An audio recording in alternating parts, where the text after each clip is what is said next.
Kita ulangi lagi ya. Jadi attitude itu adalah sikap, memang betul ya. Itu sinonimnya. Tapi pengertiannya adalah bukan kecenderungan untuk berperilaku. Kalau kecenderungan untuk berperilaku itu namanya intention. Nah, kita nggak lagi ngomongin soal sikap, bukan ngomongin soal intention, sikap dalam artian intention. Tapi kita ngomongin attitude. Apa itu attitude ya?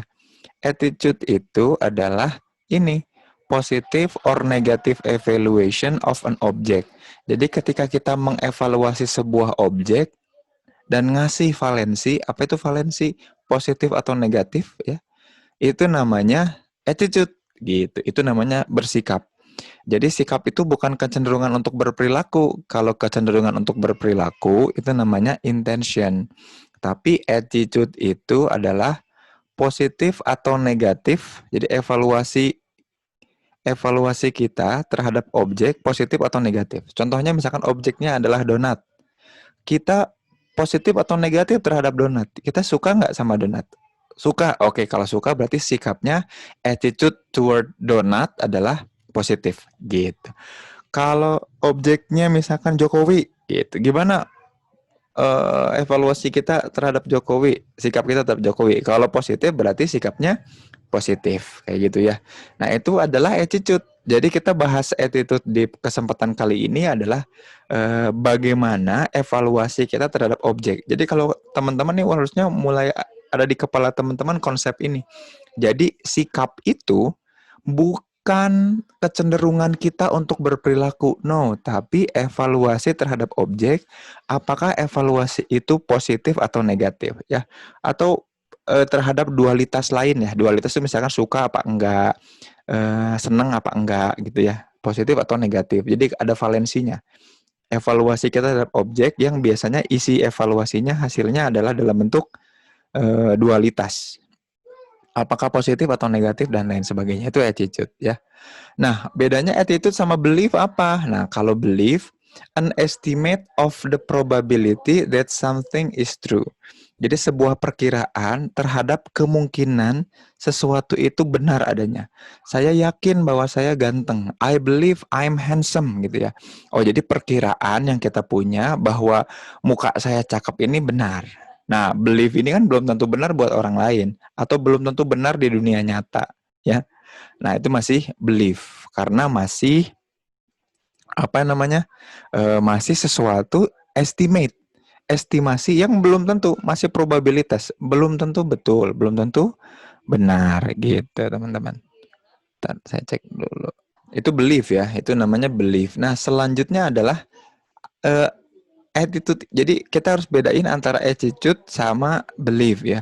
Kalau belief itu ya keyakinan yang ada pada diri kita yang mungkin saja itu benar. Jadi kita yakin akan sesuatu itu benar menurut siapa? Menurut kita. Kita punya keyakinan, punya apa? Punya estimasi terhadap sesuatu yang benar itu mungkin terjadi. Jadi estimate of the probability that something is true. Bahwa sesuatu itu benar menurut kita, kita punya estimasi, itu namanya belief. Bukan sikap. Kalau sikap sekali lagi positive or negative evaluation of an object. Itu sikap. Nah, sikap itu, attitude itu ada dua. Ada implicit attitude, yaitu attitude yang aktif secara otomatis dari memori dan seringkali tanpa kesadaran, ya. Jadi kita nggak sadar bahwa ada hal ini tuh muncul ke dalam diri kita. Contohnya misalkan ketika kita lagi jalan melihat orang, terus orang itu tiba-tiba muntah. Tiba-tiba kita punya sikap tidak suka dan jijik. Ah, gitu ya. Itu implicit attitude. Implicit attitude. Terus misalkan terus ada orang misalkan ngomong, terus pas dia ngomong ternyata ngomongnya agak kasar. Kita jadi nggak suka sama orangnya. Nah, itu implicit. Jadi ada sikap-sikap yang muncul secara otomatis karena memori kita menilai itu. Menilai bahwa sebuah perilaku atau orang atau objek tertentu itu positif atau negatif. Nah, ketika kita menilai secara tidak sadar dan itu langsung activated automatically, jadi aktifnya itu secara otomatis dari memori, namanya apa? Namanya implicit attitude gitu. Nah, kebalikannya dari implicit attitude adalah explicit attitude. Ya kita bersikapnya memang milih valensi, memilih positif atau negatif, suka atau enggak sukanya karena memang sadar. Jadi kita mengevaluasi objeknya secara sadar. Contoh, misalkan contoh, kira-kira siang ini mau makan apa? Mau makan donat? Enggak, aku nggak suka. Ah, itu secara sadar kita memilih nggak suka. Nggak mungkin tiba-tiba, donat, aku nggak suka. Tapi munculnya secara otomatis nggak mungkin ya, nggak mungkin kayak gitu. Nah, itu contohnya explicit attitude gitu. Nah, selanjutnya ada dual attitude. Jadi bisa loh, nggak cuma salah satu, tapi kita muncul dua-duanya. Jadi munculnya itu secara simultan. Jadi bukan berarti munculnya sekaligus ya, tapi simultan. Simultan itu seolah-olah bersamaan, padahal yang satu muncul terlebih dahulu diiringi yang lain gitu ya. Jadi the simultaneous possession of contradictory implicit and explicit attitudes toward the same object ya. Jadi dual attitude itu biasanya contradictory antara yang implisit dengan yang eksplisit. Maksudnya contradictory itu gimana? Jadi kontradiktif. Kita ngelihat orang, kita nggak suka sama orangnya, tapi terus kita bilang, nggak boleh gitu. Nggak boleh gitu sama orang, nggak boleh tiba-tiba negatif, harus positif gitu ya. Jadi implicit attitude-nya ngajak seseorang ini untuk tidak menyukai si objek, tidak menyukai orang itu, tidak menyukai si A lah, katakanlah si A ya. Tapi explicit attitude-nya kita pilih, enggak, kita harus suka karena dia adalah calon bos kita. Misalkan kayak gitu ya. Duh, aku nggak suka sama dia. Tapi ternyata dia harus jadi teman sekelompok saya nih ngadain tugas. Oke, aku jadi suka gitu ya. Implicit attitude-nya ngajak dia punya valensi negatif, tapi explicit attitude-nya secara sadar kita mengharuskan untuk suka atau positif sama dia. Itu namanya dual attitude ya. Secara contradictory, implicit dan explicit itu muncul dalam diri kita, atau kebalikannya, implisitnya bisa jadi positif. Duh, aku suka, tapi ternyata dia musuh kita, misalkan kita harus bertanding sama dia, tapi kita suka sama dia, otomatis sikapnya harus negatif misalkan gitu ya. Nah, itu jadi yang dual attitude ya, karena sikapnya itu contradictory, attitude toward the same objeknya contradictory antara implisit dengan eksplisit. Nah, ini memang seringkali terjadi dalam diri kita ya, suka terjadi gitu. Nah, kalau values apa? Kan tadi kita ngomong evaluasi kita terhadap objek. Nah, evaluation itu memang ada values. Kita mencoba menilai. Apa yang kita nilai? Tadi enduring belief, keyakinan kita tadi, belief kita terhadap sesuatu dalam sebuah situasi yang spesifik, itu value. Jadi value-nya ketika kita memvalue objek itu gimana sih caranya? Dari apa? Dari belief. Dari belief yang enduring, yang terus-terusan muncul. Jadi kita meyakini apa, dan keyakinan itu muncul dan membuat kita merasa itu tuh jadi life goal yang penting dalam hidup kita. Di sebuah situasi spesifik membuat kita menilai. Jadi kalau ada pertanyaan, bagaimana mekanisme sikap itu muncul?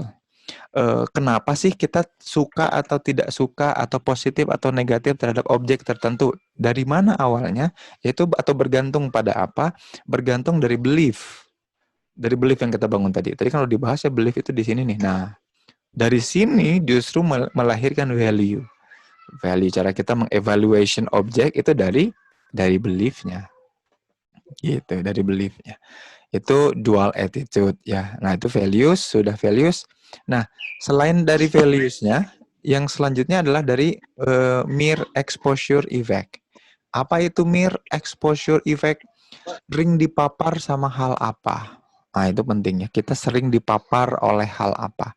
Jadi the tendency to develop more positive feelings toward object and individuals the more we are exposed to them. Jadi kecenderungan kita untuk membangun positive feeling terhadap sebuah objek karena kita terus dipapar terus. Jadi katakan ini yang suka dipakai sama media tuh gitu ya. Terus kita tuh dikasih iklan-iklan tentang yang tadinya kita nggak suka, karena terus dipapar sama hal itu, lama-lama kita jadi punya perasaan suka. Tadinya nggak suka sama seseorang karena ketemu terus tiap hari interaksi, terus tiap hari sama dia diskusi, terus lama-lama jadi suka. Itu namanya mere exposure effect. Jadi yang pertama, orang tuh membentuk sikap itu gara-gara values yang diawali dari enduring belief ya, karena keyakinan. Tapi kemudian lama-lama ya selain yang pertama values ini, yang kedua adalah ketika ada mere exposure effect, yaitu ketika kita terus-terusan dipapar sama objek itu sehingga lama-lama kita punya perasaan yang positif, positif feeling terhadap objek tersebut ya, karena kita terus diekspos sama hal itu aja terus-terusan. Gitu. Kita jadi suka sama orang, jadi positif. Kalau negatif gimana? Negatif juga termasuk sama. Makanya ada negatif campaign ya, kampanye negatif tuh kan gitu. Dipapar berita-berita negatif tentang sesuatu aja ya, di propaganda hal-hal yang negatif juga bisa membuat kita punya perasaan yang negatif gitu, sikap yang negatif sama sesuatu. Nah, teorinya dasarnya dari mana? Kalau teman-teman ingat ada teori yang kita kenal ya, namanya classical conditioning. Jadi kita belajar melalui asosiasi. Hal yang penting dari classical conditioning adalah ya pengkondisian. Ya, pengkondisian itu gimana? Jadi ketika stimulus, kita kondisikan untuk memunculkan respon yang kita inginkan. Jadi stimulusnya itu kita kondisikan untuk menghasilkan respon tertentu. Jadi kalau ini kan classical conditioning itu yang paling terkenal itu tokohnya kan Ivan Pavlov ya, yang penelitian dengan anjing. Jadi anjing gimana gimana caranya kita kondisikan stimulusnya supaya responnya bisa kita atur. Makanya maksudnya gini, bisa kita atur nggak ya responnya? Saya pengen si anjing ini bisa keluar air liur. Nah, diapain ya? Mesti diapain ya supaya keluar air liur. Nah, kita kasih condition stimulus namanya. Ya, jadi netral stimulus digabungkan dengan unconditioned stimulus ya. Jadi netral stimulus itu apa?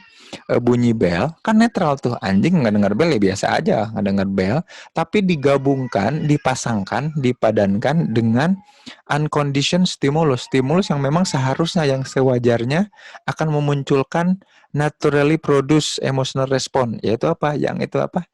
Air liur keluar atau rasa lapar. Nah, jadi si bunyi bel dipasangkan dengan makanan akan menghasilkan respon yang kita inginkan. Nah, lama-lama ketiadaan si unconditioned stimulus cukup dengan pakai condition stimulus aja membuat si anjing itu keluar air liurnya. Dasar si anjing ya, keluar air liurnya gara-gara condition stimulus. Nah, ini juga bisa nih, ini juga merupakan hal yang bisa kita lakukan untuk bersikap. Jadi kadangkala kita mungkin orangnya baik-baik aja sama kita, nggak ada masalah sama kita, tapi ternyata stimulus netral ini selalu dipasangkan, dipadankan dengan hal-hal negatif, atribusi negatif, misalkan membuat kita jadi punya emosi negatif juga sama seseorang gitu. Dan selain condition stimulus, juga ada subliminal conditioning. Mungkin teman-teman ingat ya, dulu pernah saya bahas ini nih, subliminal. Ada istilah priming ya. Nah, priming itu juga salah satunya adalah subliminal, yaitu sesuatu yang tidak sadar. Jadi classical conditioning itu, subliminal conditioning itu classical conditioning that occurs in the absence of conscious awareness of the stimuli. Jadi kadangkala kita nggak nyadar bahwa stimulus itu ada atau muncul, nah kita kasih conditioning stimulus.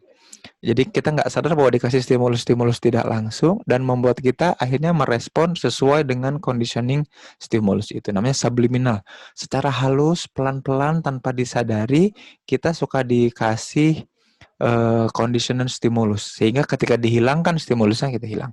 Makanya rasa rindu, rasa kangen, itu munculnya gara-gara subliminal conditioning ini. Gitu. Nah, selain classical conditioning juga ada operant conditioning ya. Operant itu apa? Kalau operant itu type of learning in which behavior is strength. Kalau operant itu bedanya si stimulus yang unconditioned ya, itu dikasih penguatan, namanya reinforcement. Jadi di strengthen, diperkuat oleh reinforcement atau diperlemah dengan punishment ya. Jadi kalau kita menyukai sama sebuah respon, jadi gini, kita kasih respon ujian, kita kasih UAS, nilainya bagus. Kalau nilainya bagus, kita reinforce, perilaku bagus ini kita reinforce dengan hadiah gitu. Terus kita kasih semua lagi ujian. Kalau nilainya jelek, kita kasih hukuman. Nah, hukuman atas nilai buruk membuat orang tidak mau mengulangi lagi nilai buruk. Jadinya ketika kita kasih ujian lagi, yaitu stimulus, dia nggak mau mengulanginya. Gara-gara apa? Gara-gara ada operant conditioning. Ya, jadi diperkuat atau diperlemah apanya?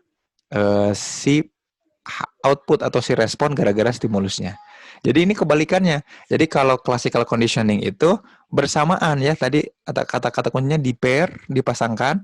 Jadi yang netral dipasangkan dengan unconditioned untuk melahirkan respon. Kalau yang ini justru enggak. Ini hasilnya dulu. Jadi kasih stimulus dulu, hasilnya diketahui. Nah, dari hasil itu, apakah responnya itu sesuai keinginan kita nggak? Kalau sesuai keinginan dan ingin diperkuat dengan reward. Kalau ingin dihapus si perilakunya, diturunkan perilakunya, kualitas perilakunya dihapus, diturunkan dengan di-weaken, dilemahkan dengan punishment. Gitu, itu operant conditioning. Ya.